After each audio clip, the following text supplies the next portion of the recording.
2006 সালের অক্টোবর মাস জুড়ে সারা দেশে বিরাজ করেছে তীব্র রাজনৈতিক অস্থিরতা। কারণ সদ্য অবসরপ্রাপ্ত প্রধান বিচারপতি KM হাসানকে তত্ত্বাবধায়ক সরকারের প্রধান উপদেষ্টা হিসেবে মানতে নারাজ আওয়ামী লীগ। 28 অক্টোবর ছিল বিএনপির নেতৃত্বে 4 দলীয় জোট সরকারের শেষ দিন।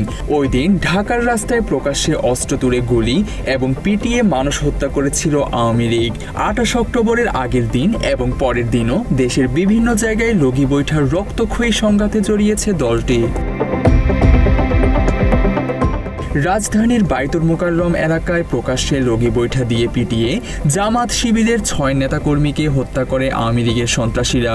বিএনপি জামাতের দাবি, একদলীয় শাসনের গভীর ষড়যন্ত্রের অংশ হিসেবেই সেদিন রাজপথে তাণ্ডব চালায় আওয়ামী লীগ।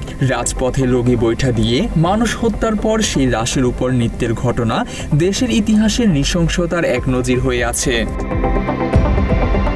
27 অক্টোবর রাত 12টার পর 8ম জাতীয় সংসদের বিলুপ্তি ঘটে। শেষ হয় বিএনপি সরকারের মেয়াদ। পরদিন বঙ্গভবনে তত্ত্বাবধায়ক সরকারের প্রধান উপদেষ্টার শপথ হওয়ার কথা ছিল। তবে 27 অক্টোবর রাতে KM হাসান তত্ত্বাবধায়ক সরকারের প্রধান হতে অপারগতা প্রকাশ করেন। এতে তত্ত্বাবধায়ক সরকার নিয়ে সংকট আরও জটিল আকার ধারণ করে। এমন অবস্থায় 28 অক্টোবর ঢাকায় সমাবেশের ঘোষণা দেয় জামাতে ইসলামী, আওয়ামী লীগ এবং বিএনপি। পল্টন ময়দানে সমাবেশের ঘোষণা দেয় আওয়ামী লীগ। এছাড়া বিএনপি নয়াপল্টনে দলীয় কার্যালয়ের সামনে এবং জামাতে ইসলামী বাইতুল মোকাররমের উত্তর গেটে সমাবেশের ঘোষণা দেয়। পল্টন ময়দানে সমাবেশের ঘোষণা দিয়েছিল শ্রমিক দলও। সংঘাতের আশঙ্কায় পল্টন ময়দান এবং আশপাশের এলাকায় সভা সমাবেশ নিষিদ্ধ করে ঢাকা মহানগর পুলিশ।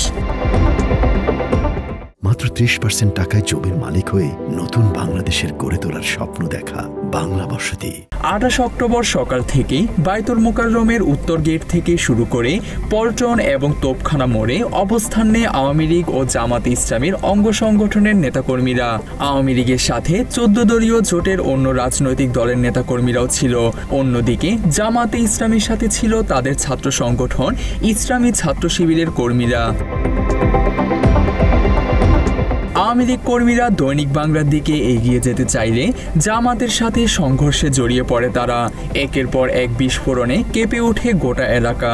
ইটের আঘাতে এক ব্যক্তির রাস্তায় লুটিয়ে পড়লে তাকে টেনে হিঁচড়ে লাঠি দিয়ে বেধড়ক পেটাতে থাকে আওয়ামী লীগের কর্মীরা। এরপর ওই ব্যক্তিকে ঘিরে স্লোগানও দিতে থাকে তারা।